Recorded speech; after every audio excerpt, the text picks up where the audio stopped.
back again for a video.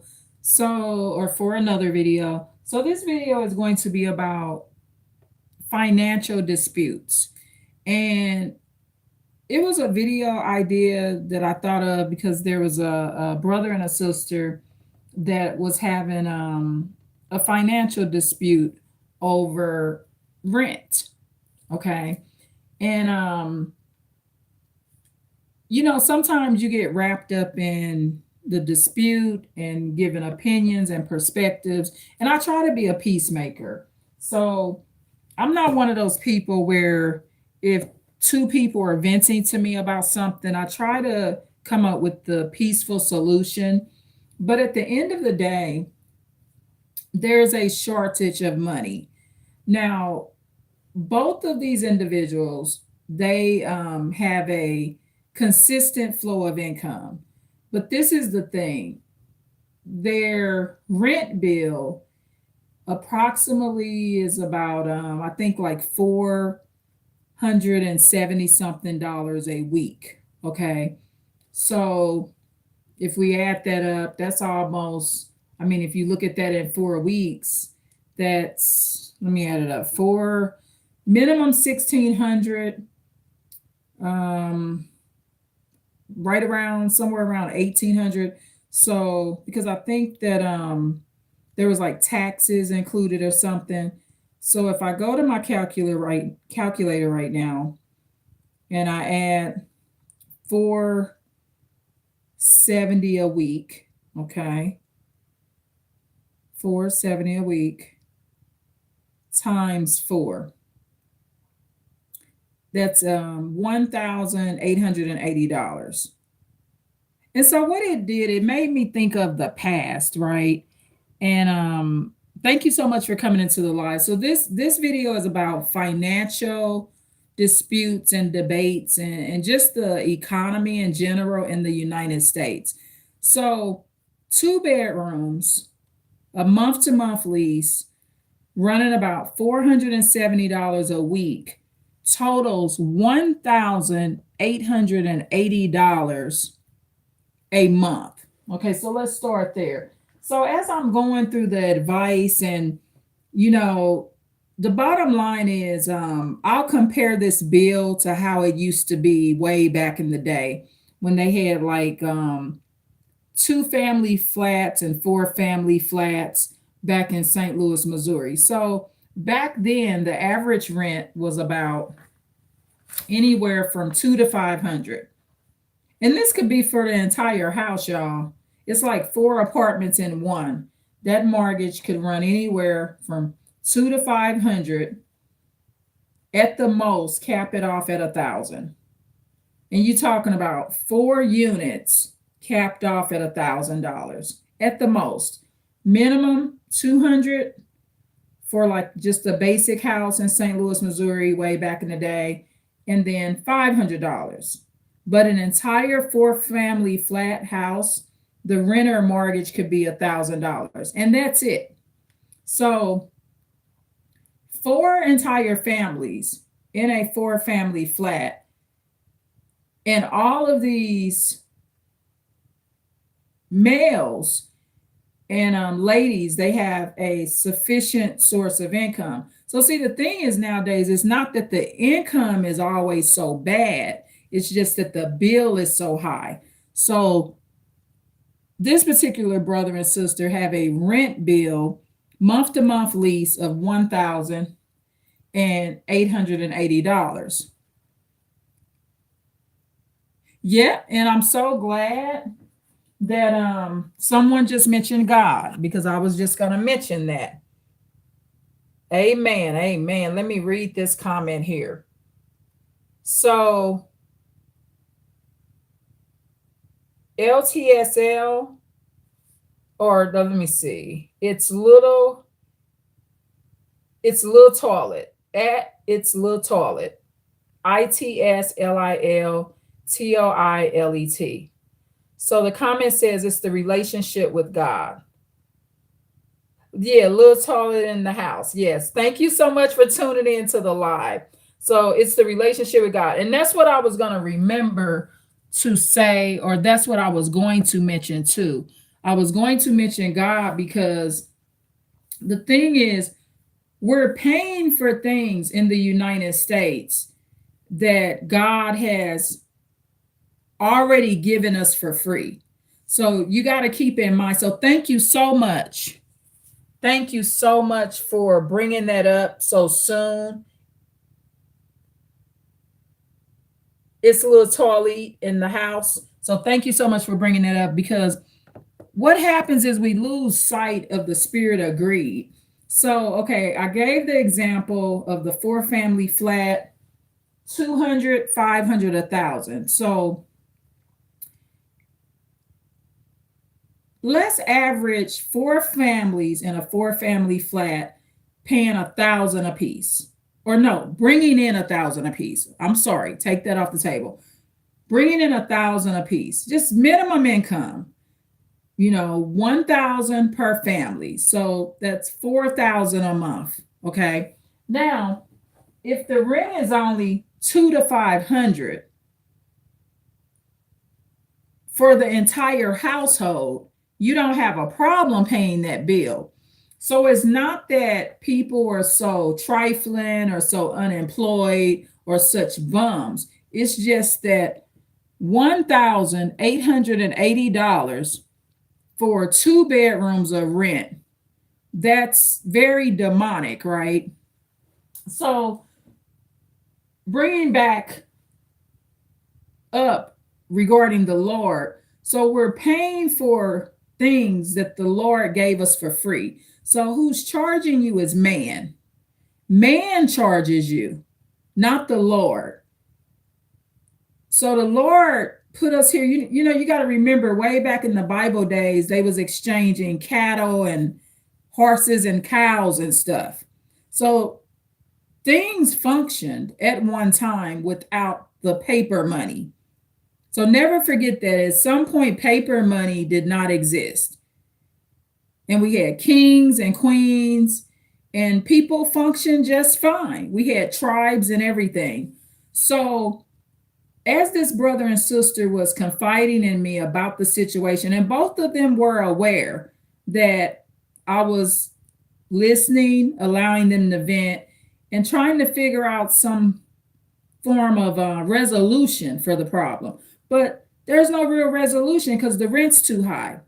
So in the United States, this is a bad place to be. It's not really a place of opportunities like you think, and this is why. Number one, this is what makes the United States a very toxic place to be. To get what you need here or what you want, you have to apply for it. So, about a couple of weeks ago, that was going through my mind. You have to apply.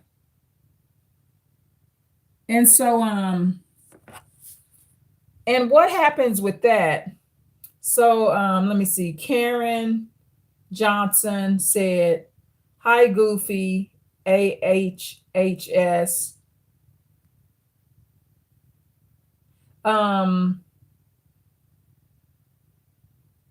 So it's Latoili says, I think living beyond your means is an issue. Yeah, but you know what? I don't live beyond my means, but I'm still going to have a high rent and mortgage bill no matter what, because I live in the United States. Okay.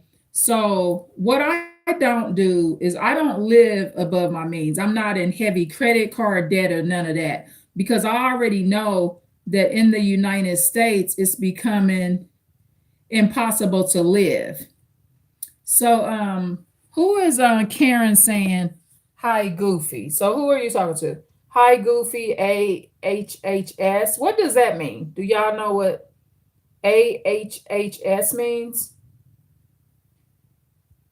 And are you calling me Goofy or someone in the chat?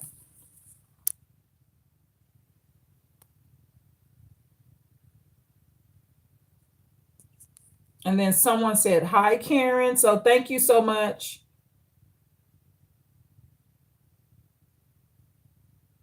Okay, so, oh, okay, thank you, Isla Torley. So the thing is, Karen Johnson, Why are you taking the blame? It's literally, why are you taking the blame for it? It's not your fault that I'm being called a goofy ass. So okay, thank you, but it's not your fault when somebody's name calling me. You know what I mean? It's not really your fault. So let's be respectful, Karen Johnson on the chat. You're welcomed here, but just be respectful because you won't learn anything calling me a goofy ass, right? It's just so much you're gonna be holding. You're gonna be at a standstill basically. So anyway, but that's the chat. See, that's why we have so many financial problems in America too, because that's how people spend their time calling other people names. You know, in the United States, there's a lot of name calling that goes on a regular basis. Thank you so much for the like. So going back to what I was thinking 2 weeks ago, we see a lot of homeless people, and you got a lot of people laying on the side of the road. um Ridicule makes us stronger. Yes, it can. It's a little tall lead. It just makes us aware of where the world is at. And sometimes, people wish they could be doing what you're doing, right? See, all that energy calling me goofy ass and all of that, that's a waste of time. That person could be starting their own channel and trying to help somebody. I just don't think coming on my live calling me a goofy ass is really helping me or themselves. That's just being honest. It doesn't do nothing but cause a distraction and a disruption to the live. And it just shows you how wicked people really are. So pray for that person. Yeah, thank you, Lil Tolly. I wouldn't put much thought into it. Um, Yeah, I'm not putting much thought into it. I just recognize when somebody's calling me names. I just understand that they normally don't have my best interest at heart. And this person has never been in my life before. So thank you so much. It's Lil Toilet for saying it's a good idea.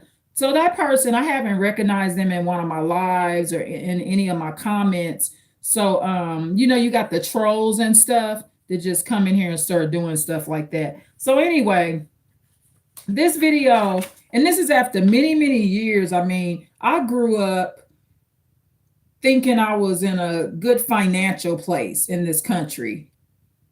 And basically, in the United States, it's bad because, for one, it's a system that is based on you have to apply for things. And you would think, okay, well, that's a good thing because maybe you are someone that's accepted for things. So you're the lucky one. If you apply for things, you get what you want every time you apply. You got a high credit score, you have no criminal background, you have a bunch of money in the bank because you received an inheritance or whatever the situation may be. But being in a country that's based on your application and applying for something for you to receive basic things, it's a bad system because not everyone is able to apply. I've been out and I've seen people with amputated legs and arms in the United States, homeless in the cold, freezing, in very difficult situations.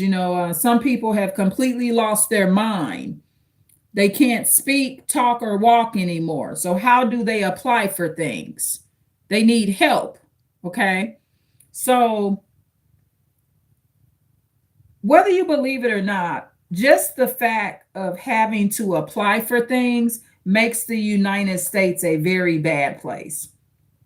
Number two, despite the financial situation, the United States is no different than Afghanistan. It's a very unsafe place to be.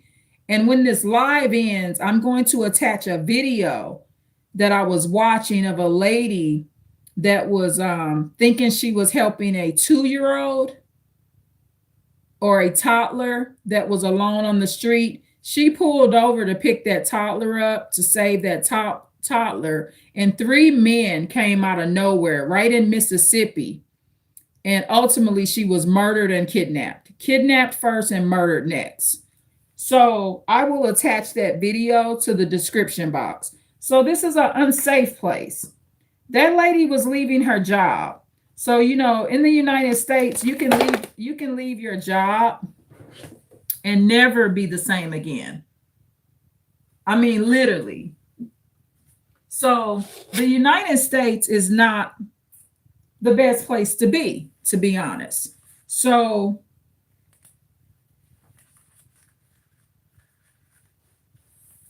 like I said, it's a system where it's a manipulative system too. So the United States, it's a narcissistic country. So it's a country where there's rich and poor. So you're basically one or the other now. That old school middle class thing, that was just a game. So it's rich or poor. Um, the United States is not as spiritual as you think. Because to be honest, if it was really a spiritual place, I think it would be ran different. So you got to apply for what you want. So the homeless man or woman, that's why they stay outside, because that is the barrier. Even if they apply for something, they may not qualify. So in the United States, I would say number five, because I named about four things. Number five would be the amount of the bill. So it's a very greedy place to live. So you can't win for losing. Like I said, with this brother and sister that was going through the rental dispute, $1,880 for a two-bedroom month to month, kind of like a nice motel type of spot. And it's just disgusting that it came down to that almost $2,000. So whether you realize it or not, the average clear income realistically per person, if you look at basic part-time wages, is actually about 1,000 a month. It's still kind of the same as it was many, many years ago. And I'm talking about clear income. Now, if you want to look at like full-time poverty, the average person will bring in 2,000 a month. But I'm not talking about necessarily what you bring in. I'm talking about your cleared income. What's left after you paid your credit card bills, bought your food, paid most of your rent? What's really left? So look at it this way. If you looked at the average, just legitimate income per month, per person in the United States, it's not going to be the 3,000 or 4,000 you think. It's about 1,000 per person for anyone that's 20 years old and over. And I'm telling you this because I know what I'm talking about. Now, for people that are above that, they're not on the federal poverty line or in that federal poverty standard, so they're doing a little bit better. But those particular people may be in a lot of debt. So I think what happens is, what I do when I look at a family situation or a situation, I know a lot of people that make legitimate incomes. They have transportation businesses. They are self-employed where they have clientele. They may work for retail jobs. But no matter what you think, it's no different than it was back in the day when the rent was $200 to $500. Those people normally cleared about $1,000 per person. And I'm talking about just basically what's on the table after the rent and everything else is paid. Now, the rent and mortgages are astronomical. Okay. Very extreme. It's just the costs are just extraordinary. So what's the solution to it? So, okay, number five We live in a greedy country. So I named the applying. So just the basic fact in the United States that you have to apply for something, you automatically live in a cruel country, because this country has determined that this person can get approved and these people can't. So that's already a form of cruelty. And also in the United States, if you get a felony on your record or something like that, you're almost banned from society in many aspects of your life for the rest of your life. That's cruel as well. And I'm talking about people that have felonies for stuff that's not a violent crime. Okay. Even if someone did a violent crime, if they're going to let them out of prison, they got to let them somehow be able to survive, right? Why let people out of prison and they can't survive? So let me read these comments, y'all.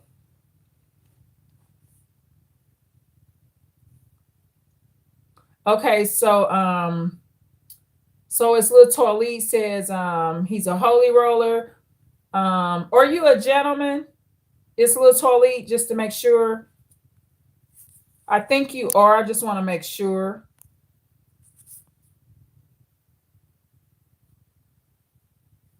Just want to make sure.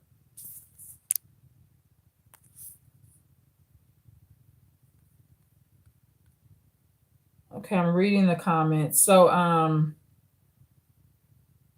it's little Torley said I wouldn't put too much thought into it. Yeah, because somebody was calling me a goofy ass. The ha-has make the boo-hoos go away. Okay, it's little Torley being positive again. Good idea.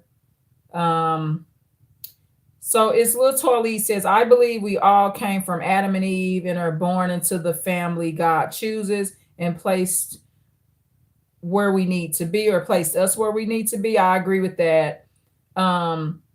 It's the most free country ever, with women with the most rights and protection than anywhere else. That's changing, this little Torley. Actually, the United States is not what it used to be. It's not really women. This is actually one of the countries where women are killed the most. So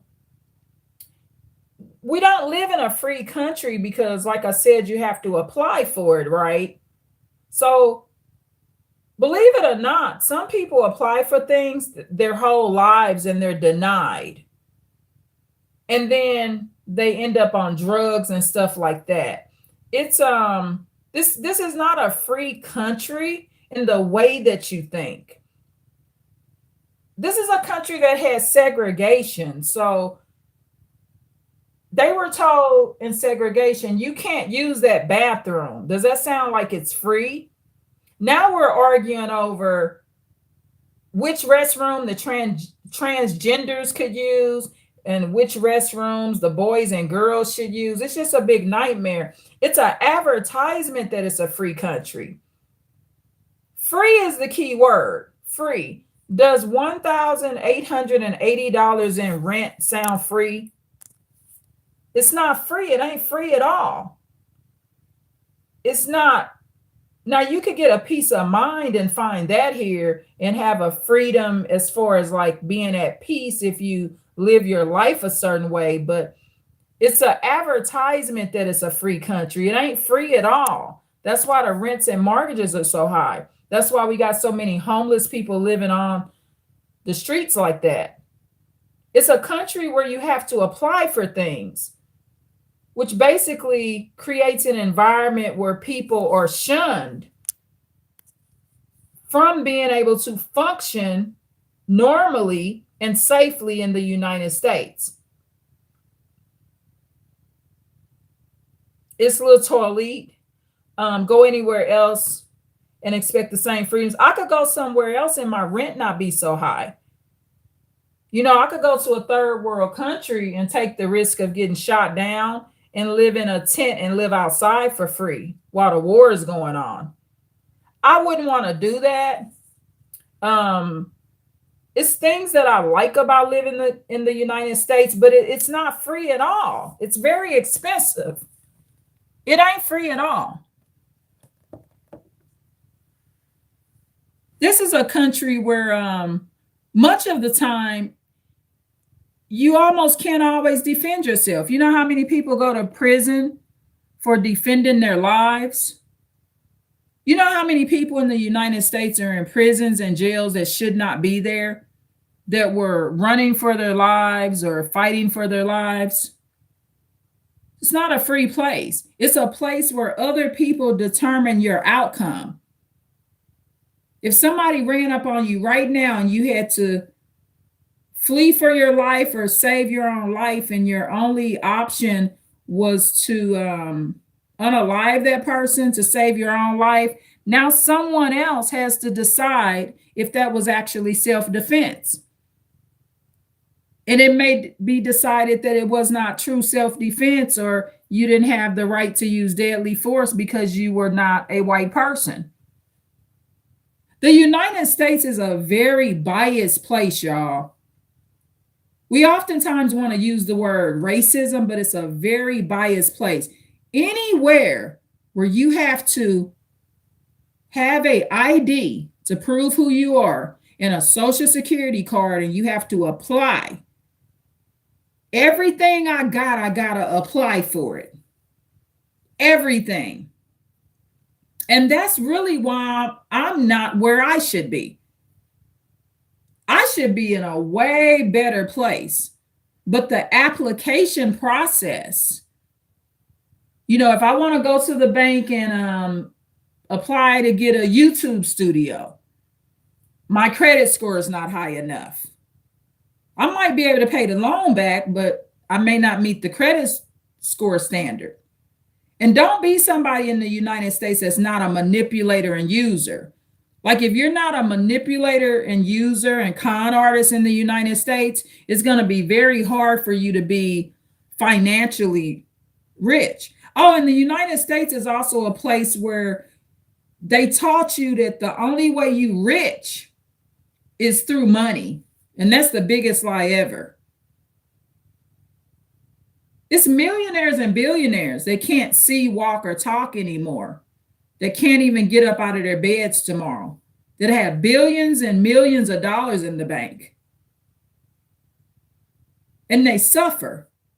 So financially, the United States is not a good place to be, and it's not free. I can't just go outside and start walking in the dark tonight. It's dark out right now. I might end up like this lady that's on this video. Let me let y'all hear it, y'all, so you will hear exactly what I'm talking about. It's not a free place. It's not free financially. Your rent and mortgage is not free. Not only is it not free, that's fine, it's not free. But why they gotta have a price so high? Pretty soon the 2-bedroom rents, before you know it, are going to be $4,000 a month. And probably in some states that's already going on. States like California and stuff like that. Seattle. Different places, it's very high. I mean, this is a place where the application process has backfired. Now, over in Sweden, they were able to fix their homeless crisis. They decided that anyone that's homeless qualified for a residence, and they gave everyone a residence for free, or at a very low cost, almost free. So the qualification to get a place over in Sweden when they fixed their homeless crisis was that you're homeless. But see, in the United States, you have to qualify to not be homeless anymore. Ain't that crazy? Y'all don't see something wrong with that? Does that sound like a system of empathy? The United States is not truly a system of empathy. And then when they do give you something, it's a very small amount that they're giving you. They're not giving you much where you're going to land rich off of it. They're giving you like kibbles and bits. They're not really getting you out of the full situation. So sorcery contributes. Okay, So Kickstart 1326 says sorcery contributes to the homelessness. The police add to the problem. Um, Actually, most police probably wish they could put you in a crib and put you in a house. It's Little Elite. It's definitely the most free. Well, I don't know. I haven't lived in another country, but it's nothing I'm getting for free in the United States. I mean, everything I'm getting, I pretty much pay for it. But I mean, I guess if you look at like you looking at clothes banks or the food banks and stuff like that. So it's Little Tally. What can I get free in the United States? What's free here? Because I'm not seeing what's free. Everything I got, I'm paying for it. What am I gonna get free?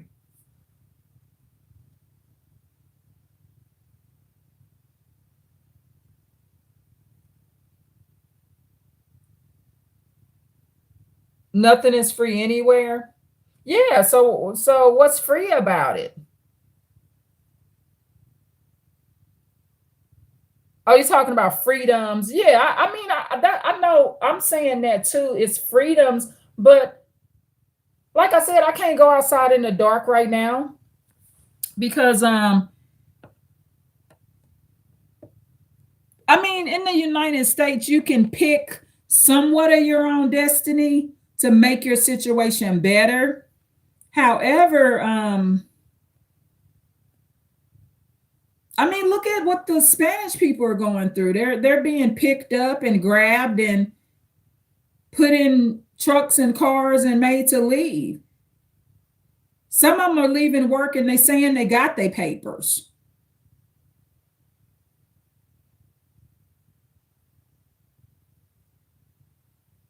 You know, some people, yeah, and yeah, lower wages.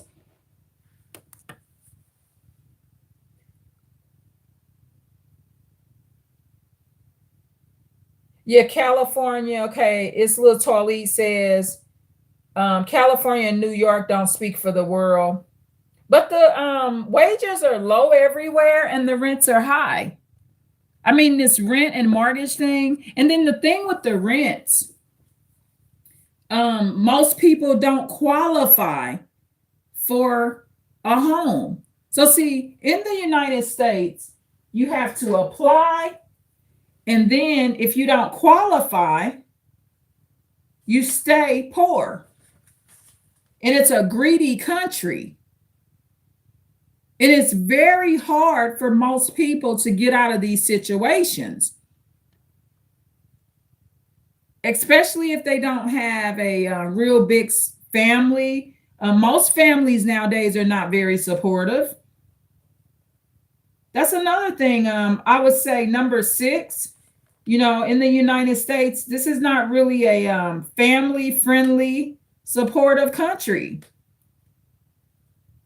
I mean, come on now. Anywhere in the United States, you can drive around and see homeless men and women and kids laying all outside. So let me see. It's Little Tally says that he owns a home. Let me see.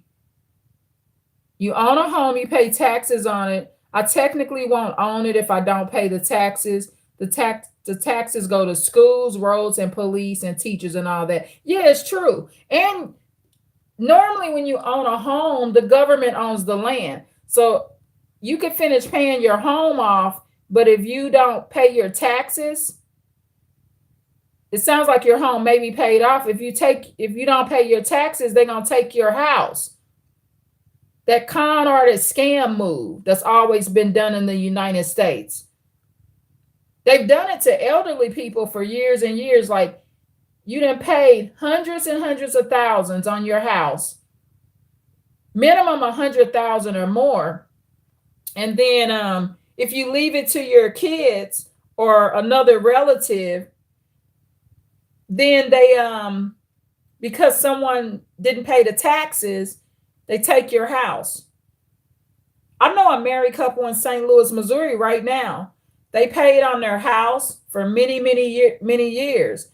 the mortgage company kept transferring the loan to other mortgage companies, and they done lost their house that they was in over 25 years. Now they're renting. They done lost their house that they raised over 7 kids in, y'all. The mortgage company and the lenders just robbed these people of their house. That's another thing about the United States. People get rich by doing immoral things to people. That's very immoral when somebody is paid on their house for 25 years and they keep transferring the loan. You know, after a while, they didn't even know who to pay.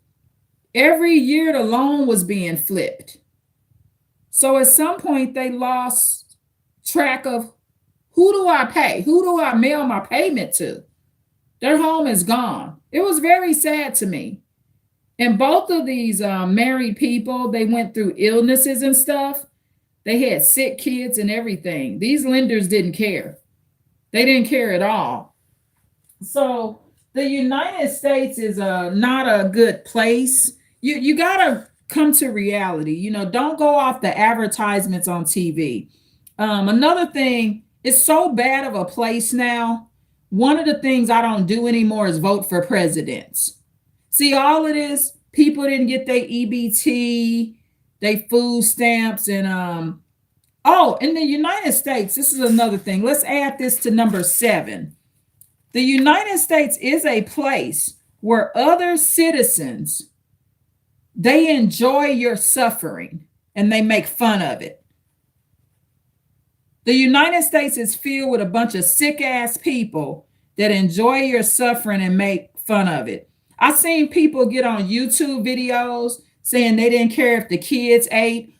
I mean, I get it. I mean, some people like me, I can't do anything financially if a bunch of kids are not eating that are not my kids. I cannot feed those kids necessarily. I may not have the funds to feed the world, so to speak. But people was getting on YouTube videos when the EBT crisis was going on. What was it?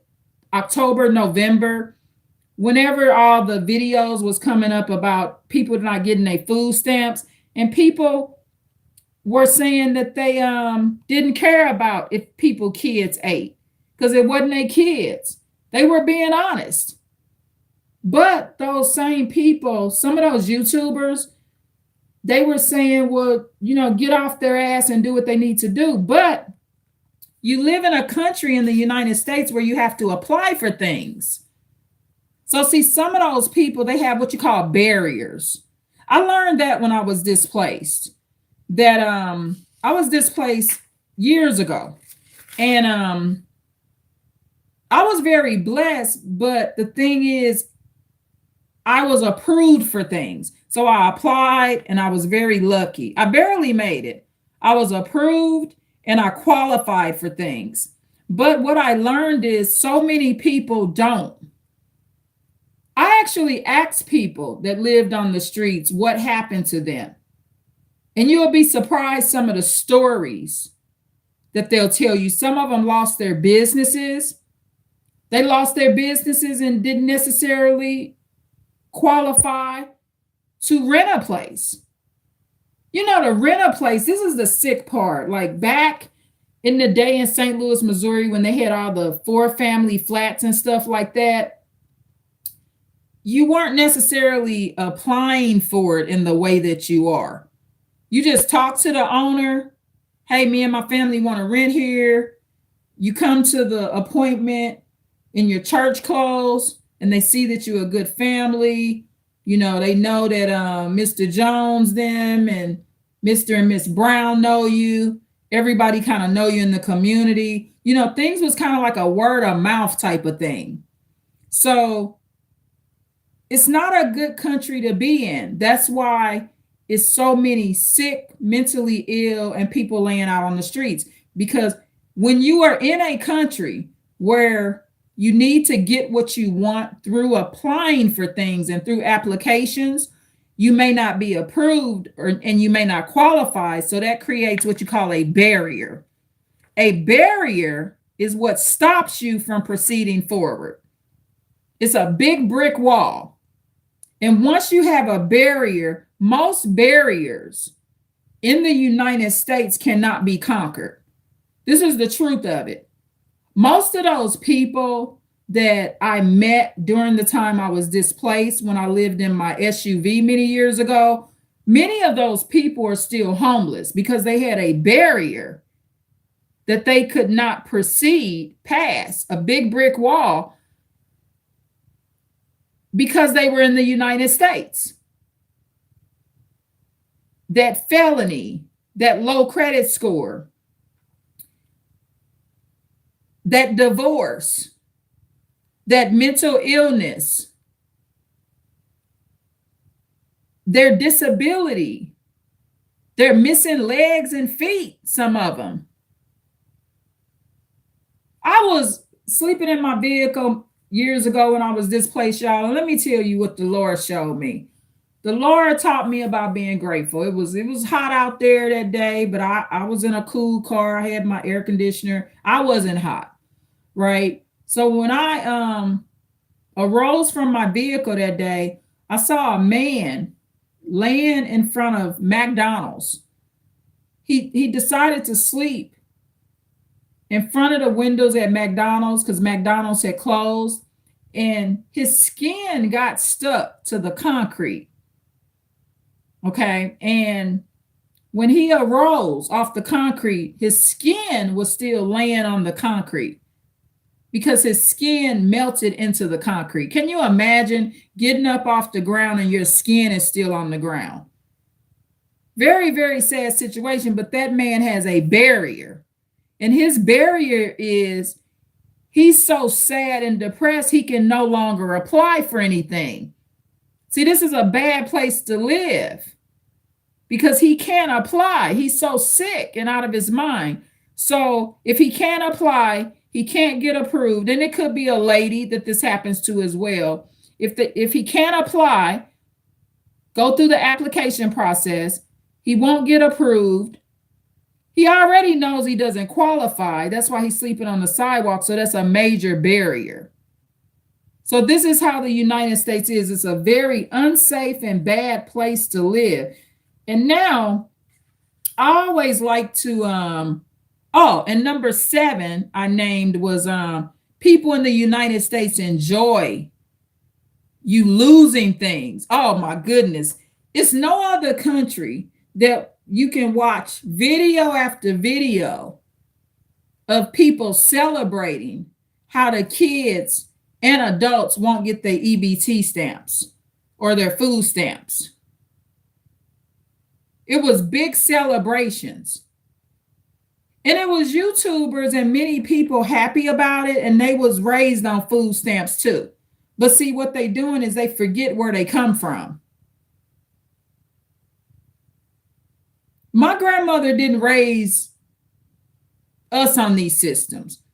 I was raised with my grandmother. She was a business owner my entire life up until I became about 18 years old. So my grandmother did not raise me on these systems with the food stamps and stuff. But guess what? When I was 18, she still lost her business. The bank took her business. It was just all taken from her. That's the thing. 40, 50 years being in business. Within one summer, my grandmother was bankrupt and ended up living in the hood.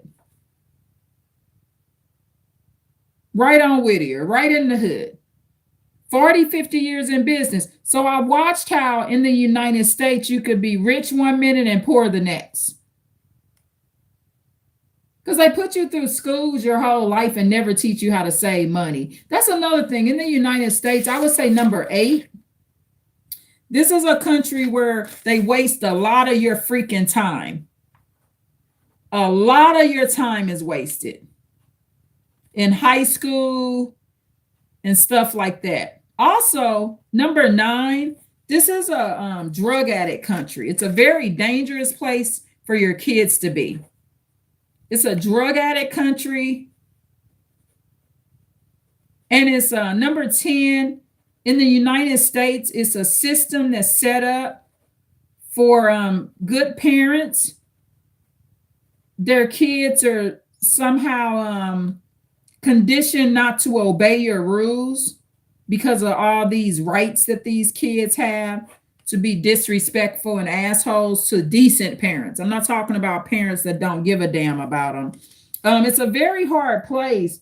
I mean, you got to have your child saved and baptized in the name of Jesus Christ, or have your child become a Muslim or a Catholic or something. Your kid needs to be something in the United States to keep your kid off drugs and out of these systems. So I would say, what I know now, I would consider the United States a very dangerous and a very bad place to live.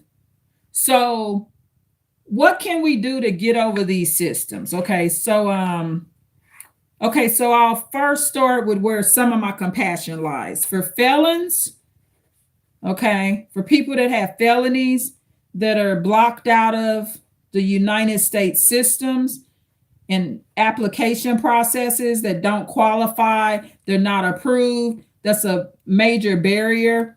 They need to figure out how to find out if they can get their felonies expunged for some cases. And in some states, they have what you call a letter of rehabilitation. So this is something you can get from a judge, a certificate of rehabilitation, a letter of rehabilitation. This is something that is almost equivalent to an expungement. I learned about this in a class many, many years ago. So you would have to go to court to get it. So if you have a felony, you would pay a fine of like $100, and you go to court and you ask a judge for a certificate of rehabilitation. And when I say rehabilitation, it's not saying that you were a prior drug addict. It's saying that what happened within that felony no longer matters. And you can show this to future employers. You can use it within banking institutions and all type of things. So that would be one thing. Number two, in the United States, this is going to be a hard one, right? This is where people in the United States do not understand this. But this is one thing I do understand, okay? Listen to this one very carefully. This is going to be a very hard one. In the United States, whether you're white or black, no matter what your ethnic background is, you must follow Malcolm X rules, where he said, do not use the white man drugs and eat his pork. And of course, you know, that's just the pork, but it can be many other things, his canned goods. It's so many things I don't eat and buy no more. Like I don't buy green beans. I won't eat green beans from a can because of the preservatives that are killing people, giving them all kind of cancers and everything. So number two, to master and survive in the United States, you have to stay off the dope. You won't survive it smoking their cigarettes and their marijuana. That's one thing. It's hard for a lot of people, but if you're going to master this system and understand it, you got to stay off the dope and alcohol. And this video should be motivating you to do that, because you won't be able to get beyond, you won't have clarity in the mind to survive it. So no drugs and alcohol. Number three, to survive this crisis of living in the United States, you got to stay up out of debt and live within your means. Pay cash for your furniture. Pay cash for things, clothes, you know, basic things that's $50 in the store, like a blouse or a sweatshirt, a collar shirt or hoodie. Pay cash for those things. Number four, in the United States, even if you only save $5 a week, you got to save some money. Saving a little money or a lot of money will help you a lot. Um, Number five, in the United States, you have to avoid any violent situation that can lead to any court crisis and stuff like that. So you want to stay clear of these situations. So you're very mindful and you're securing your background check. So stay away from fools. That way you're not got these no contact orders and anti-harassment orders and these supervised probations, all of this bull crap on your background check. Number six, in the United States, you have to find peace within your own home and peace within yourself. Okay? So you got to find peace to survive it. Number seven, find a small good church or masjid. Get in some kind of spiritual meditation. Like you can go to even the Buddhist monasteries. I'm not a Buddhist, but learn Zen Buddhism and add that to your religion so it'll help teach you better behavior and how to be more grateful for what you have. So, number eight, in the United States, you have to become grateful because, like Isla Tolit said, it's freedoms here. And one of the freedoms you have in the United States, you need to watch some videos of them hood videos in the third world countries and become very grateful. Because if you shut this world out and all this toxic stuff, I'm a witness to this. One of the many freedoms of living in the United States, it ain't that your rent gonna be free, but you have the full freedom to be very grateful for what you have and stop purchasing more stuff. Number nine, the way to survive in the United States, you gotta come out of this materialistic stuff. You won't survive it and be happy. The average person that's in a big mansion is miserable. Just being honest to God. It's not a lot of people that I've witnessed the lifestyle of homeowners, y'all. Whether it be through church institutions, through work relations, and there's always something that comes along with these so-called mansion owners, right? And some of the things that come along with it is addictions, eating addictions, morbid obesity, drug abuse, alcohol abuse, sexual abuse. All of this comes along with some of these mansions, okay? Number 10, to survive the system, you have to have a calendar and a to-do list that removes most people that do not live in your home. So you want to develop a selfish to-do list and a daily agenda that mostly involves who you are responsible for, which would be people within the home and a small group of people. So to survive in the United States, you can't have a big load on you. Because remember, the United States is a place. Another thing that makes the United States a very, very bad place to live is it's filled with a bunch of crazy fucking people. Okay, that's a big downfall in the United States. I would say that would be on my prior list when I was naming number one applying. So I would add a number 11 to that list. Is you live in a fucking country with a bunch of crazy fucking people. So I tell my family all the time, don't argue with people no more. This ain't the country you want to be arguing with people because it's filled with crazy freaking people. Like one example, the lady that was delivering the pizza, she didn't get tipped. She stabbed the person to death. The McDonald's worker that was told to go home. Afeni Muhammad, I think, she was told to go home, and she comes back and stabs her manager. And just recently, one of the manager kids, I think she had 6 kids, the 17-year-old, once she saw the videotape of the stabbing just recently, she came to court with a knife, the 17-year-old. Oh, by the way, that's another thing that makes this a horrible country. They got to determine if they're going to press charges. Now, Afeni Muhammad then murdered this 17-year-old's mama. Not only her mama, but the rest of her siblings. I think the McDonald manager had 6 children, I think. 6, 7, 8 children, something like that. And so Afeni Muhammad slaughters her mama at work.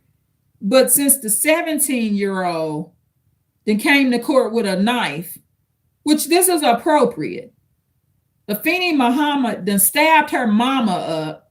And don't call her a Muslim, okay? Afeni Muhammad, she has an Islamic name, but there's nobody that came out that says she's been raised Muslim or she is a Muslim. She just has an Islamic name. She could have been given up for adoption. I don't know why she has an Islamic name. There's no Muslim in any country or in the United States that's representing or vouching for Afeni Muhammad. So just because you hear Muhammad, don't always connect it to Islam. Because we don't know who the hell this lady came from. We don't even see any supporters. I don't know what kind of family members she had or anything. But the lady was out of her mind. So number 11 on the first list that I gave in the beginning of the video is the United States is a country filled with crazy ass people. And some of those crazy ass people will apply for shit and get it and you won't.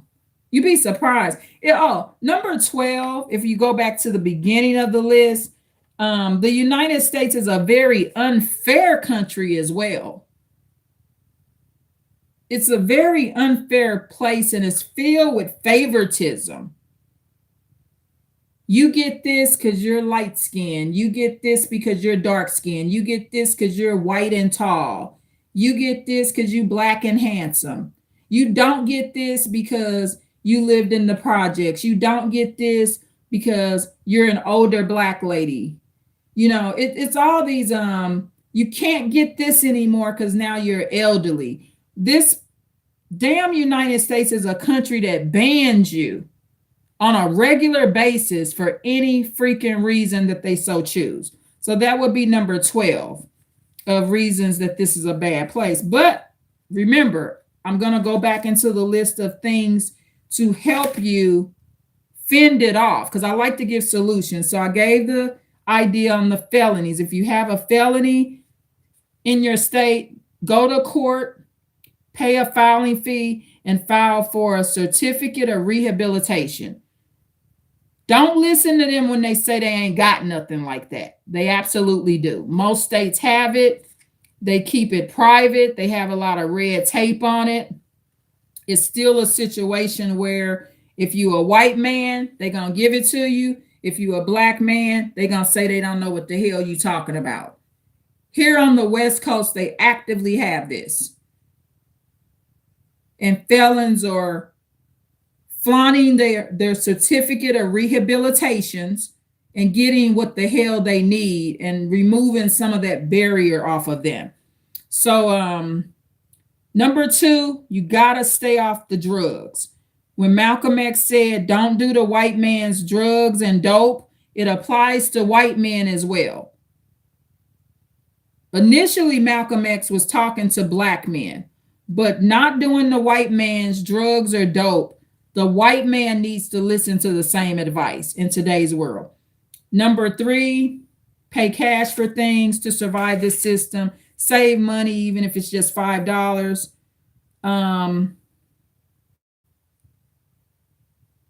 Let me see. What was number 5?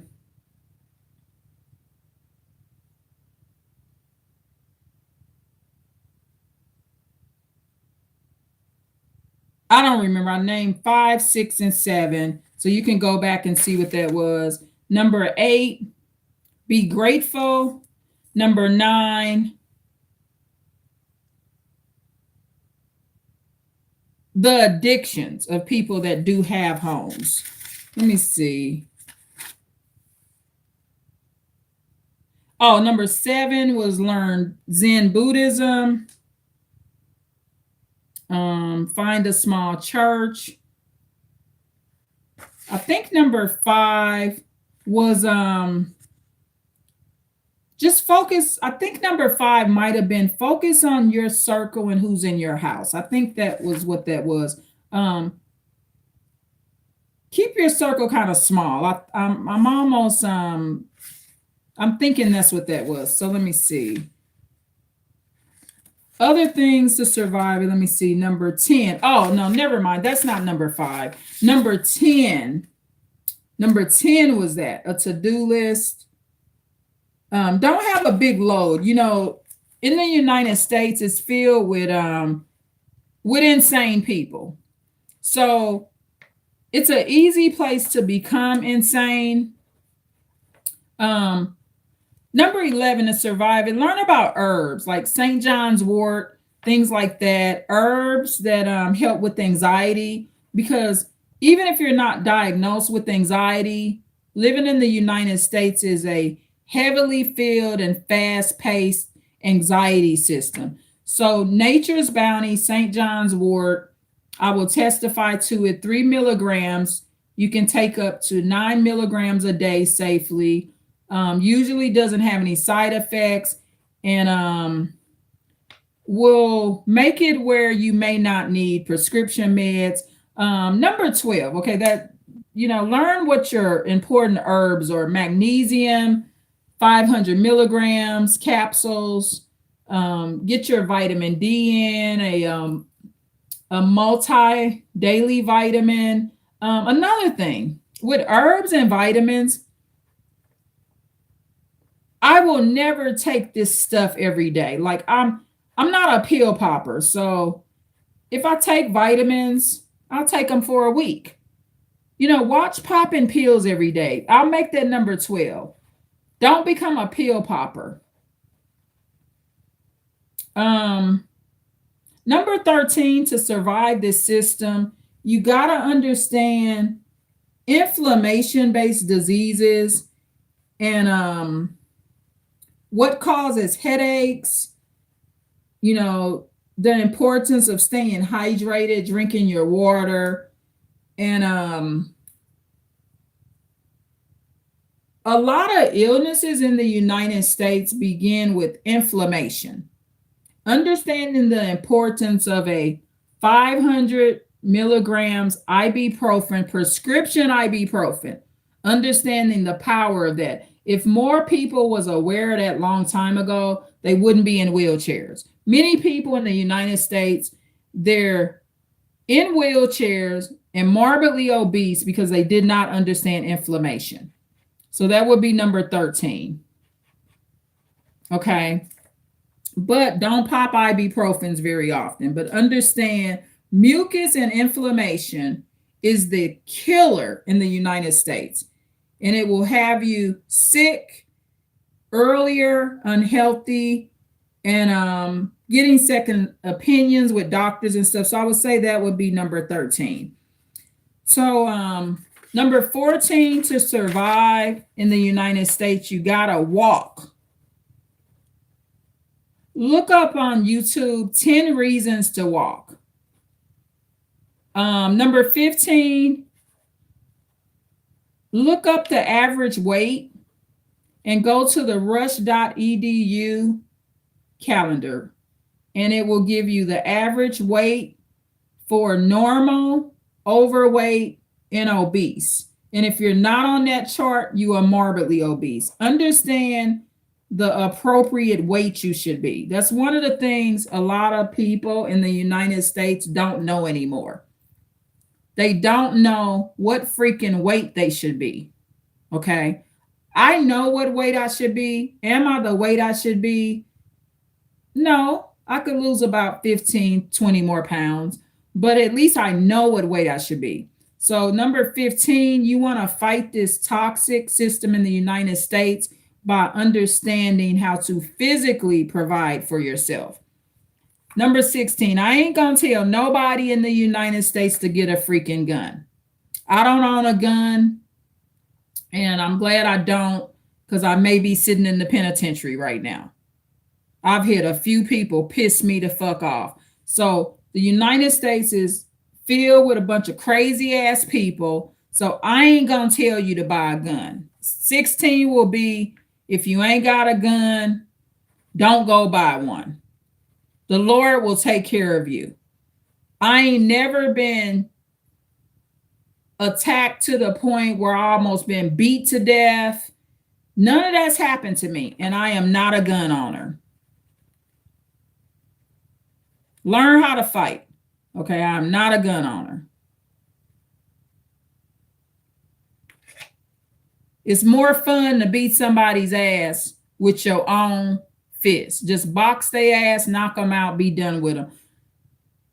Staying out of prisons, right? That's another thing. This is a place where people don't know how to stay out of prisons, and guns lead you right there. So number 17, when you're living in the United States, these are ways to survive this system. Always remember that in the United States, it's a system that's implemented to get everybody in jail or prison now, because the judges and lawyers, they're making the money off these cases. In the United States, it's a system that's set up to let a man or woman out of jail or prison so he could go kill again, so he could have another court case, so that same judge or another judge takes his case again. So in the United States, judge and lawyers, they get rich off of the dumb stuff people do. Because half of them gonna do the drugs and alcohol, right? So just remember, in the United States, always be mindful. Any day you could go to jail or prison, even if you are someone that never has been there. We got innocent men and women that have been in those situations. So number 18, I'm going to emphasize this once again. So I'm going to add this again. You got to go more towards like minimalism, or at least have all your stuff paid off. Everything in my home, I own it. I owe no bills on anything I have right in this residence. That recliner's paid off. These beds are paid off. My oil paintings are paid off. My devices that I'm using right now to do this video is paid off. I got my little makeshift studio. Everything that's around me is paid off. This fan, that new smoke detector that's in this room is paid off. Everything's paid off. There's nothing in here that I owe. So in the United States, you gotta start rolling like that. If you still financing and getting credit cards to buy you some new clothes or some name brand stuff, you gotta stop doing that. There is enough money flowing around in the United States. I can say this. The United States is a country where you should never be without clothes, because I could go work for half a day to buy me a new suit, a lady suit, or some sporting clothes to work out in or whatever. So yeah, I'm going to emphasize that, pay cash. And if you're going to be getting credit cards, I'm going to make this number 19. Make it, so you're paying it off within the next month or two. Okay. So basically that's that. This device is getting ready to go out. So let me see. Number 20. Number 20. What should I name here for number 20? Watch what you eat. Number 20, if you're going to survive in the United States, Don't be a person that's addicted to eating meat. Okay. So in the United States, you want to become someone that's like I eat meat on an average of once a week. I like turkey meats, oven roasted turkey meats. Learn to like vegetables if you live in the United States. Um, Please like, share, and subscribe, y'all, because this device is maybe getting ready to go out.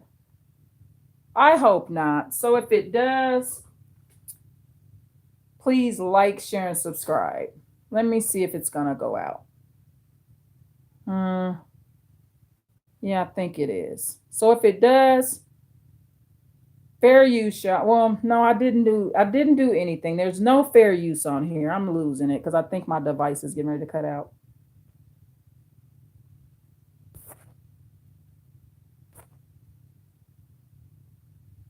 Oh, it's actually going up. Never mind. Never mind. It's going up to 1%. So the device is working. Okay. So sorry about that. So yes, no fair use as of right now. But I'm gonna start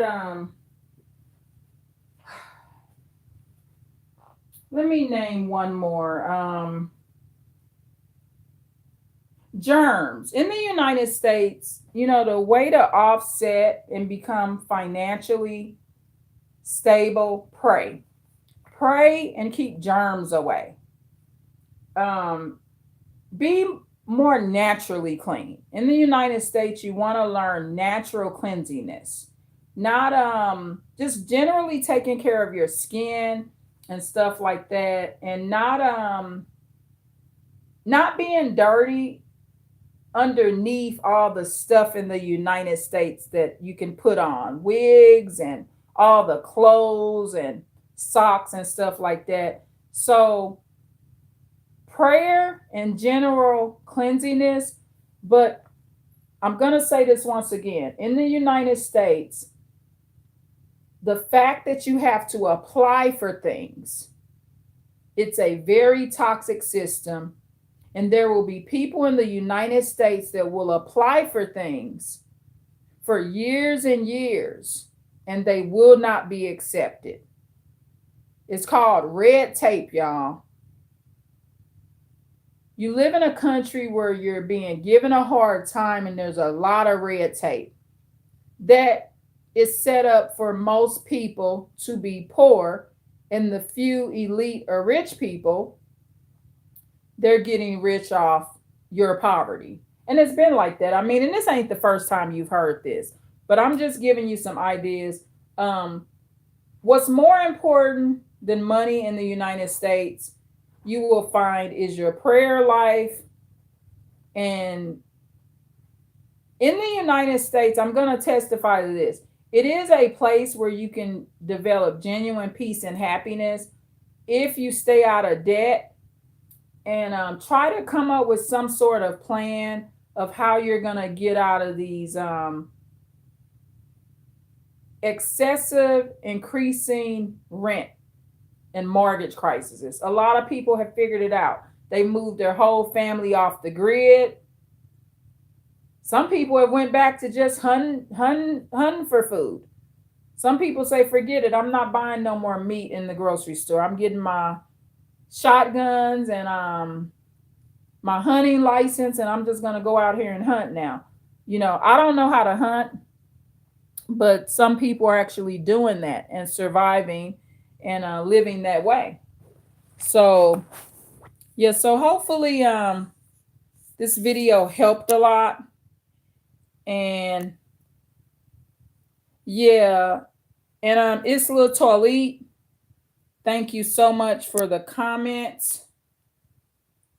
Let me see, and thank you so much for the likes too.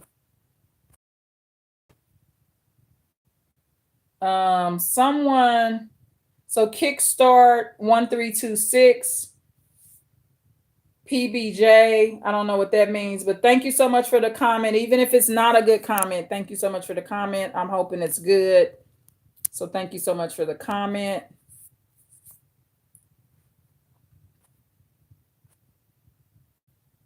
And remember, I post videos in the description box. 5 to 10 minutes of this video ending, I will be posting the video that I'm getting ready to play. So I'm getting ready to do fair use for this. So in the United States, this happened to a woman that had just left work. So that's another reason. In the United States, this is a bad place to be more than you think because you don't know what's going to happen to you when you get off work. Another thing, I'm going to add maybe a number 22. In the United States, it's going to become very important whether you're male or female or a lady or a man, boy or girl, to try to avoid going places so often alone. Because this sister was alone when this happened, and this is what happened to her. So, fair use, y'all. Fair use. Fair use. So, the thing is, okay, in the United States, you could become financially successful, you can go to college, and you could do everything right. But you live in a demon possessed country. The United States is filled with demons, it's possessed. So, this is what can happen to you. And I'm going to put this video in the description box. So, this lady thought she was helping a toddler. And it's going to be all on video of the horrible thing that happened to her. So listen to this, y'all. Fair use. Greenwood, Mississippi. This small black neighborhood is usually quiet after dark, with dim porch lights and only a few cars passing through. But a ring-style camera on a corner And this happened in Mississippi, y'all. house captures something that doesn't fit the routine. At 8:32 p.m., a toddler in pale blue pajamas wanders into the middle of the street, holding a stuffed bear that drags across the pavement. No adults, no open doors, no reason a child should be there. A forest green Chevy Equinox. Okay, hold on, y'all. I got a comment here. So it says, we were discussing food for, okay, hold on. There was one more comment. I like to make sure I got the comments here. So, Kickstart 1326 says, we were discussing food for family who aren't yours. We're discussing the crisis in the United States. It don't matter whether they my kids or not, right? I cannot afford to feed all the kids. I wish I could feed all the kids. So what does that mean that they aren't mine? All of these ideas and things that I'm giving you, because like I said, I'm one of those people, I like to go over the crisis. So I went over the crisis and gave you a list of things that's wrong. But then when I ended it, I came up with the list of things to help. So initially, I started out talking about the rents as well. So this is about the financial, food, rent, mortgage crisis, debt crisis. It's about spending money, period. So it's about it all, the financial stuff. And then I gave you a list of 22 things to make it here to kind of help you navigate through this system and make it better. And these things I will be following as well. Let me see.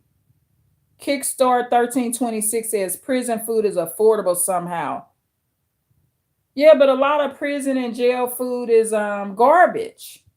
You know, a lot of prisoners and inmates, they lose weight in those situations. You know, I just had a family member came out of a incarceration situation and he got sick in there, you know, eating that freaking dog food. My relative was so happy yesterday to eat the good chicken I cooked, where right after he ate the chicken, he had an instant 3 pounds on him. So this is what they do to inmates. With people that are incarcerated, they're basically malnutritioned because The food is not giving them the correct vitamins and minerals that they need. Much of what we would eat at home, healthy foods, bananas, fruits, and vegetables, they're not serving enough of that in jail or prisons. They're serving them food that sometimes your dog shouldn't even eat. Okay, so it's a bad place, and many inmates are not getting enough food, especially for inmates that struggle to maintain weight. And then some inmates gaining too much food. It's just a bad place. But that's another thing on my list. I said avoid incarceration at all costs. So in the United States, you can't roll with certain people. But I want to show you how in this video that I'm going to be playing, how in the United States, you can be very much financially stable, but you live in a dangerous freaking country. So listen to what can happen to you after work. So fair use, y'all. I just want you to understand it. Fair use. Your eyes on West Beechwood Street in Greenwood, Mississippi. This small black neighborhood is usually quiet after dark, with dim porch lights and only a few cars passing through. But a ring-style camera on a corner house captures something that doesn't fit the routine. At 8:32 p.m., a toddler in pale blue pajamas wanders into the middle of the street, holding a stuffed bear that drags across the pavement. No adults, no open doors, no reason a child should be there. A forest Knox approaches. So basically, in this situation, a toddler was running across the street. So this lady jumps out to help the toddler, okay? And slows immediately. The SUV stops, the brake lights glow, and 30-year-old pharmacy technician Marissa Clay steps out wearing light gray scrubs. She leans toward the toddler, speaking softly even though the camera has no audio. Scanning both sides of the street for a parent. She takes a few steps closer, and that's when the edges of the frame start to shift. A man emerges from behind a parked sedan. Another walks in from the opposite sidewalk. A third moves out from the shadows near a shrub. In just 2 seconds, all three close in. Marissa is startled. She tries to reach the toddler, but the men surround her and force her toward a dark gap between two houses. A nearby sedan door opens. She's pushed inside, and the toddler is carried away. The car drives off without headlights. Her SUV door stays open under the dome light, and she never returns. This is the last time. So imagine you just getting off work, you're in the medical field, and there's a toddler that you see coming across the street. But you get out to save the toddler, and you were set up the whole time. So 3 men capture you, kidnap you, ultimately murder you. And these men were traffickers. This happened right in Mississippi. So what I'm going to do is put this video. I'm having some equipment issues with my speaker that's going out, that's not charged up. So what I'm going to do is within 5 minutes of this video ending, this live ending, I'm going to put this video in the description box, y'all, so you can watch. It'll be a 20-minute video in the description box that you can watch, okay? And so because I'm having issues with my speaker, and I already got the device that I'm recording the live on a charger. I thought it was going to go out, remember? But I'm so happy it didn't go out. So this is a very sad case that happened in Mississippi. And that's one of the barriers in the United States. Her barrier was she got off work, was alone. I mean, in the United States, people got busy lifestyles. It's a country where at any minute you can come up missing. In the United States, the risk is when you don't look at where you live as a war zone. See, in Afghanistan, in the Middle East, you walk outside and you know it's a war zone.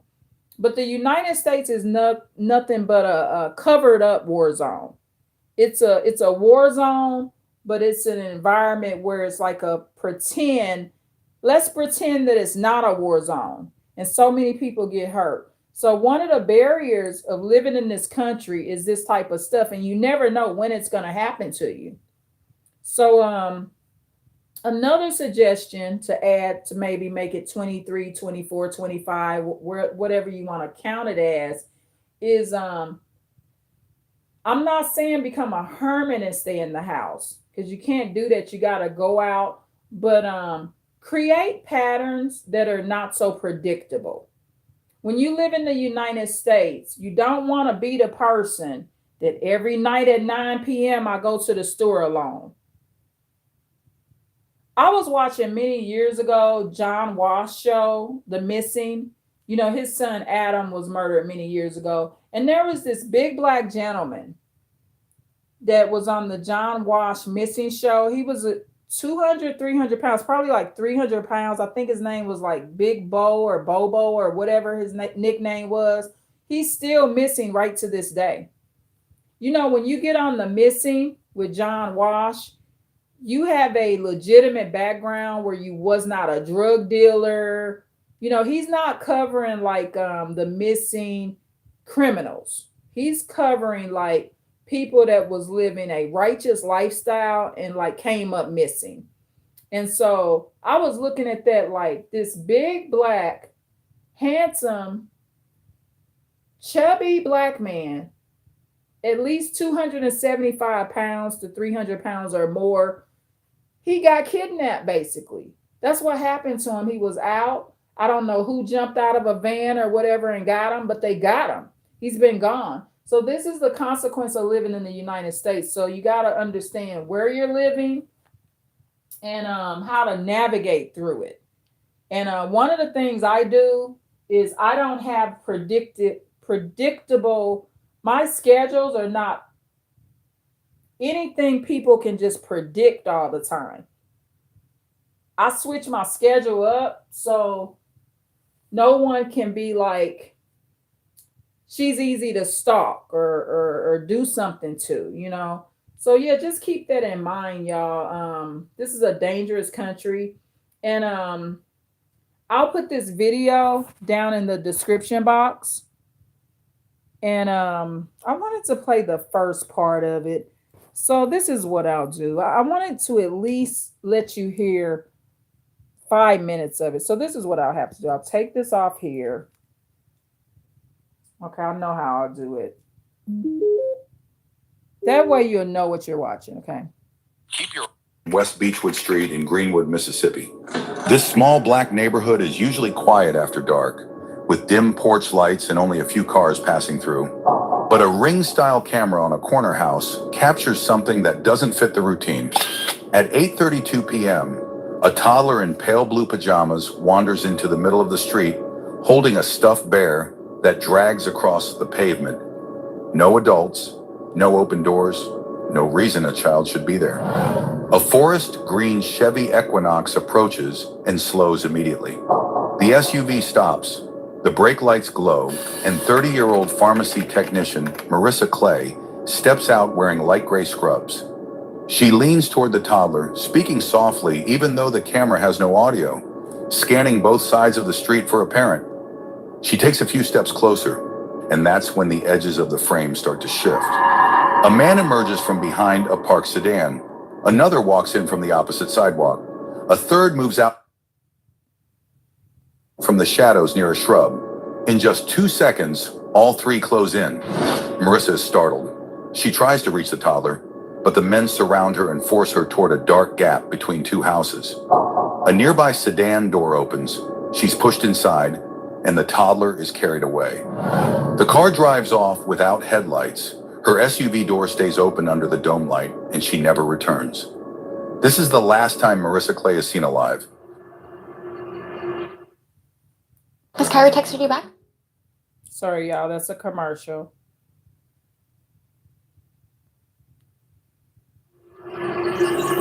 Welcome to Crime Corner. Subscribe and hit the bell icon for more stories. Fair use, y'all. The woman in the footage is Marissa Clay, a 30-year-old black woman born and raised in Greenwood. She works as a pharmacy technician at Thompson Family Pharmacy, a small black-owned business that serves much of the community. Marissa is known for being calm, dependable, and quick to step in when someone needs help. She picks up extra shifts regularly and often helps older customers with their prescriptions. Marissa lives in a small one-bedroom apartment on the east side of town. She's Now look at her lifestyle. Very good lifestyle, lives in the United States. Another thing with the United States is it's a type of war zone where you're almost better not living around people that look just like you. The more people around that look just like you could increase your chance of a violent offense happening to you. It's just the truth. It's very sad that this happened to her. And remember, this video will be down in the description box. I'm just allowing you to hear some of it. So when you go down in the description box, I will have it under fair use videos, and then I will have the video link. Fair use, y'all. She stays close to her family, especially her mother, who relies on her for rides to medical appointments. Friends describe her as someone who keeps a light schedule outside of work, preferring quiet evenings, grocery runs, and time spent with her niece. Earlier the same day, she worked a full shift at the pharmacy, helped restock shelves, and picked up a few items on her way home. She sent a message to her coworker around 6 p.m., saying she planned to stop by her mother's house later in the week. She wasn't dating anyone, wasn't in any disputes, and had no known conflicts. And you hear that, y'all? That's one thing about the United States. That actually is a barrier for you. When you are at peace and you don't have no conflict and you don't stay in mess, in this war zone in the United States, people will hate you for that. And that's ultimately probably the number one reason she ended up being murdered. That man that murdered her hated her because she was saving a baby. Okay. But the baby was staged and it was a setup. The baby, the toddler, was actually one of those criminals that kidnapped her. It was his sister child. So imagine this. A man's sister, a black man's sister, is allowing her brother to use her toddler to run in the street alone to trick people, especially women that are by themselves, so they could be kidnapped and made to be sex trafficked. Now, of course, they ended up murdering Marissa, but you know, this is where you live. If you live in the United States, this is what you're subjected to. So it's a country that one of the barriers is that you can lose your financial stability anytime. It's unsafe that they make you go to work because you could get off work and this happened to you. I would have did it if I would have saw a toddler running in the street. I could see myself opening my door. I know I would have did it because it's a toddler. You think I'm going to see a toddler running in the street and I'm not going to get out to save the toddler? But now you got to think before you do that. Because if I get out to save the toddler, 3 men may come out of nowhere on me and kidnap me and murder me. So look, you live in a sick country. In the United States, you got to think twice. Now, when I see the next toddler or dog running out in the street, I got to be careful and decide if I want to save the person.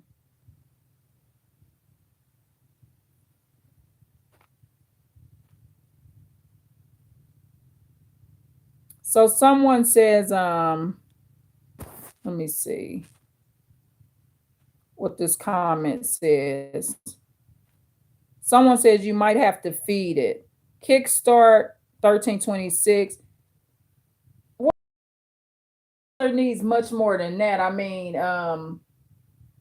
yeah, I don't know. I'm just talking about the danger, you know, that child was staged. Okay, make sure all comments are respectful, please. Thank you. Fair use, y'all. She wasn't dating anyone, wasn't in any disputes, and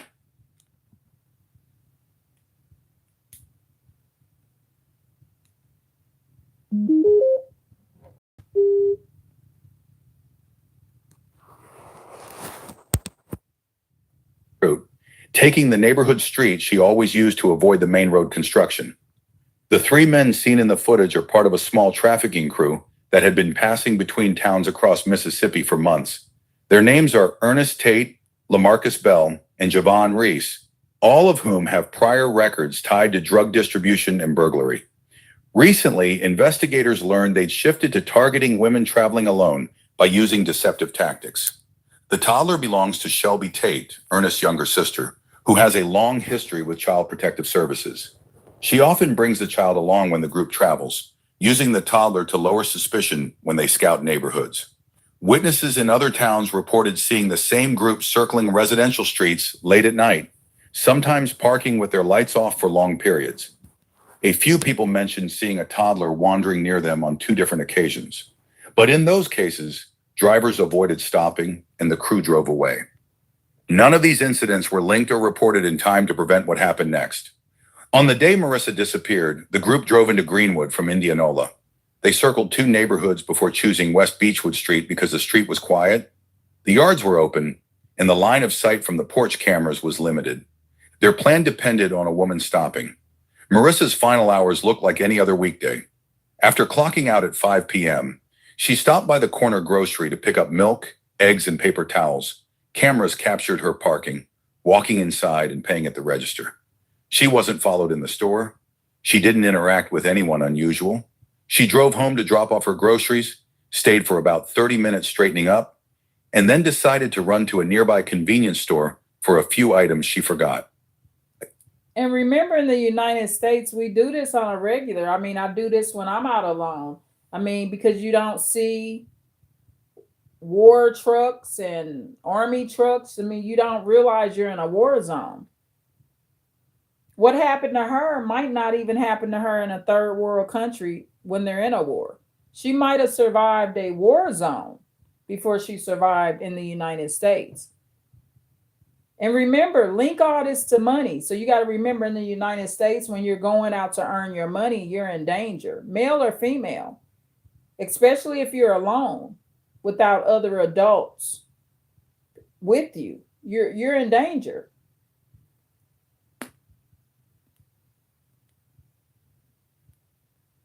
A small indoor camera showed her entering, grabbing snacks and tissue and leaving within minutes. Nothing in her behavior suggested she felt watched or unsafe. Can you still help me if I don't have all my tax documents? No, I cannot help you with taxes. This is a commercial, y'all. Sorry about that. Fair use. Suggested she felt watched or unsafe. Shortly after 8 p.m., she drove down West Beechwood Street as she had dozens of times before. She slowed when she saw what looked like a child in the road. Her car's internal dash camera recorded the toddler standing in the center of the lane. Remember, if you see a toddler in the road in the United States, it might be staged. You might be being set up. Toddler just come out of nowhere.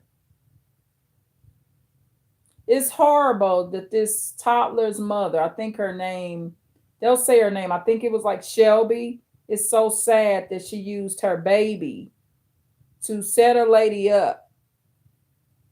They was willing to get anybody that came down this street. They were preferably looking for ladies that were alone. So whomever would have came down the street, me, you, whatever lady that was alone, most ladies, inclusive of me, I would have picked the toddler up. I would have opened my door to pick the toddler up. There's nobody that she could see out there. It's just the toddler. She got out and talked to the baby and everything, not knowing that one of the baby's family member was going to come help 2 other guys kidnap her, which would have been the baby's uncle, because one of the guys, it was his sister's baby. How many sisters use their baby to let their brother use their own toddler to let their brother kidnap people and traffic them? And it's horrible. Recorded the toddler standing in the center of the lane. Marissa pulled over, left her purse and phone on the front seat, and stepped out. She believed she was helping a child in danger. That was her last voluntary decision. While Marissa was still at the convenience store, the trafficking crew had already entered the neighborhood. They drove slowly, searching for a lone female driver. When they spotted the dark Equinox heading toward them earlier on a different street, they looped around to get ahead of it. They parked with their lights off, letting the toddler loose on purpose. Shelby stayed in the sedan while the three men positioned. That's a shame how he said letting the toddler loose on purpose, like they let their dog loose. And this toddler is not a dog. This is a human. I mean, even if they did this to a dog, like using a dog or a human to be in the street alone, waiting on some lady to come down the street, or any lady to come down the street to save the baby, most ladies are going to get out their car. Now, they're going to state in this video that some people didn't fall for it and they kept going. Themselves separately around the street. Ernest crouched behind a parked sedan. LaMarcus lingered near the curb. Javon stayed near a shrub at the corner, monitoring the direction Marissa's car would come from. They watched quietly as she approached, already knowing she would likely stop. The toddler drifted closer to the center of the road, making the situation appear urgent. This is why I don't trust people, y'all. I don't trust people. If somebody can do this to you and they ain't never even got into it with you, you've never had a dispute or argument with them, imagine what somebody could do that has threatened you or had a dispute with you. You can't trust nobody. And I mean nobody. When Marissa stepped out and walked a few steps toward the child, the group moved quickly, exactly as planned. As soon as Marissa leaned down slightly toward the toddler, Ernest moved from behind the parked car. LaMarcus stepped into the street. Closing the distance from the right side, Javon moved in from behind her SUV. The porch camera's wide angle captured the shift in her posture. She realized something was wrong and tried to step back. These are some sick, heartless Negroes. Okay, so this is very sick men to do this. And so is the sister that's allowing them to use her baby to do it. Very, very sick. LaMarcus reached for her arm, and she instinctively pulled away. Ernest blocked her route back to the SUV. Javon pushed her from behind, forcing her toward the side of a nearby house. The toddler was lifted away by Shelby, who had exited the sedan briefly to retrieve the child and keep them quiet. Marissa tried to resist. Her arms went up, her head turned sharply as though calling out. But one of the men grabbed her by both arms. With her path blocked, she was shoved toward the open door of the sedan. The struggle lasted only a few seconds before she disappeared completely from the camera's line of sight. The sedan door slammed and the car rolled out of the neighborhood. And get y'all a camera too on your porch. You know, someone at their residence, of course, this lady was not at home, but because they had the CCTV captured this kidnapping, they were able to pinpoint who did it and also potentially where the lady could be.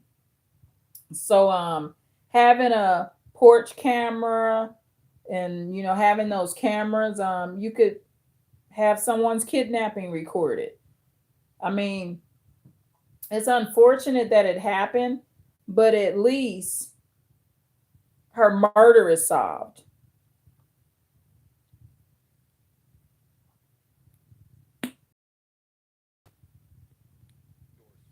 And the car rolled out of the neighborhood. Resist. Her arms went up, her head turned sharply as though calling out. But one of the men grabbed her by both arms. With her path blocked, she was shoved toward the open door of the sedan.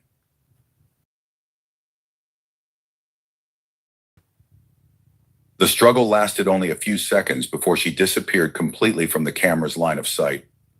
The sedan door slammed and the car rolled out of the neighborhood. Marissa's Equinox stayed where it was, driver's door open, light glowing against the concrete. No one in the neighborhood saw the abduction as it happened.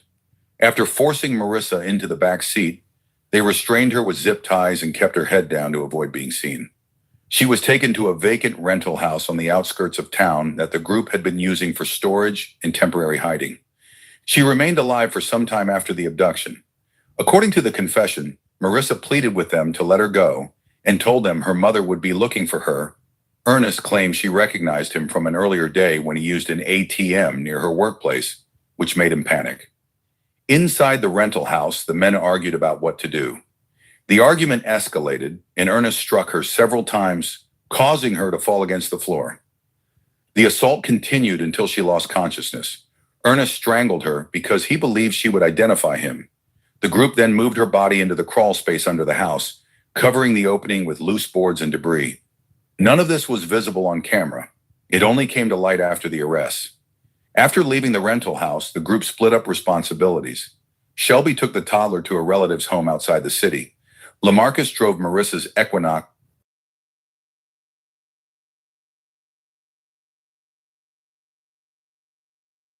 and with the driver's door closed. Ernest and Yvonne returned to the rental house. City. LaMarcus drove Marissa's Equinox a few blocks away and left it abandoned with the driver's door closed. Ernest and Yvonne returned to the rental house, wiping down doorknobs and gathering anything that might trace back to them. Around 11 p.m., Ernest used Marissa's debit card at an ATM near a gas station.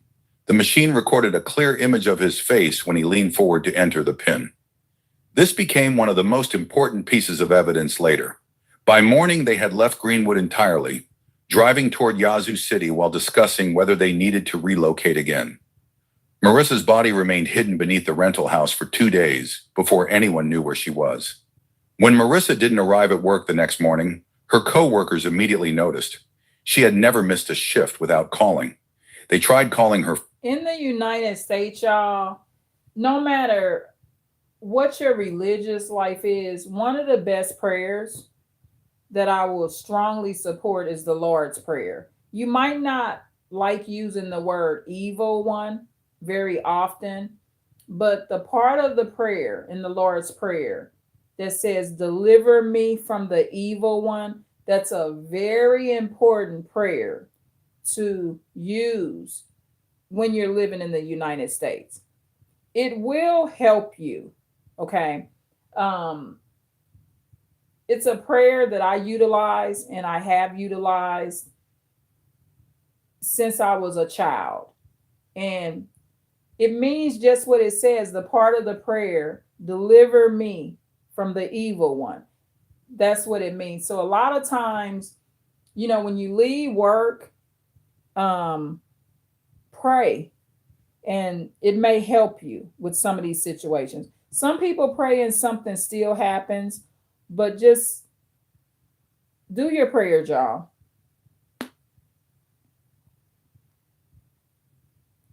And see, people don't, in the United States, they don't want to hear stuff like that. Like, I just noticed, soon as I said for people to pray,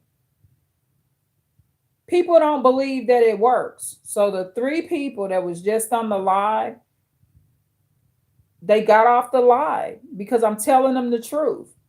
Utilize the Lord's Prayer so that you hopefully won't be getting off work thinking you're picking up a toddler and you end up getting unalived. In the United States, it's a country filled with rebellion. I already knew. I'm so prophetic. I knew. I was willing to take the risk to tell y'all to utilize the Lord's Prayer, because in that prayer, you're being asked, you're asking the Lord to deliver you from the evil one. I already knew everybody was going to leave the live just because I'm telling them to pray. And most of those people will be people from the United States that just left the live. And that's why so much stuff happened to us here. It's really a shame. But that prayer will help more than you think. I really hate or dislike that this happened to this young lady, Marissa. Very sad. But nobody in the United States wants to hear how to prevent it. People get mad in the United States. They think it's religious rhetoric. I didn't say you had to be going to church. Just do the Lord's Prayer. I'm going to say it right here. Our Father, which art in heaven, hallowed be thy name. Thy kingdom come, thy will be done on earth as it is in heaven. Give us this day our daily bread. Forgive us our debts as we forgive our debtors. And lead us not into temptation, but deliver us from the evil one. For thine is the kingdom and the power and the glory forever. Amen. I'm going to keep saying it. I don't care who leaves the live. Okay. But it's a shame. I knew before I said it that as soon as I mentioned prayer, people are going to leave the live. But then this is supposed to be such a prayed up country. Give me a break. Very sad. So thank you for the person that came back into the live. Because 2 people just left just because I said the most important part of the Lord's Prayer is to be delivered from the evil one. They got pissed off.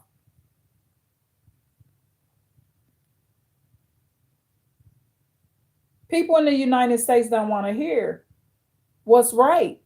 And they actually don't believe that it's going to help them, but it will. Driving toward Yazoo City while discussing whether they needed to relocate again. Marissa's body remained hidden beneath the rental house for 2 days before anyone knew where she was.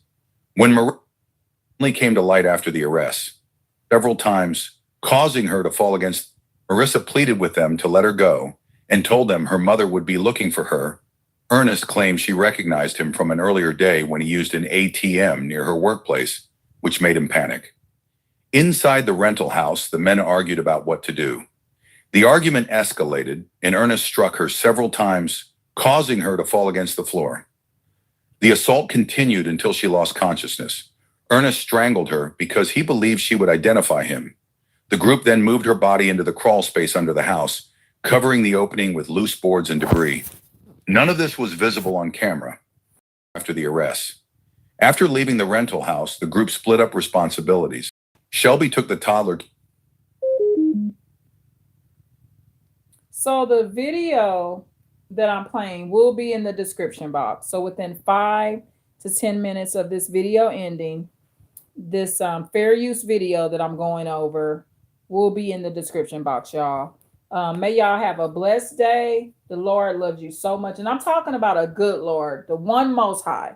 I'm not talking about this bad Lord that people think they're worshiping, that's killing and hurting people. Satan is doing that. The one most high that I serve is our protector. So, you know, we got so many misconceptions of what God truly is. And the Lord, the one most high, is your protector and won't let anything happen to you, especially if you're trying your best to do his will. And even if it don't work out, this sister Marissa, she was doing a good deed, trying to pick a toddler up. I think she would enter heaven. In Islam, they teach you if you die in the midst of doing a good deed, you automatically go to heaven or Jannah.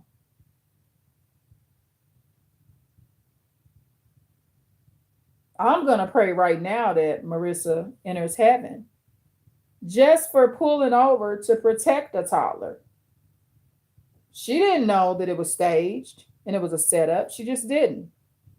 And you're going to be able to, when you watch the video in the description box, it'll be under fair use videos.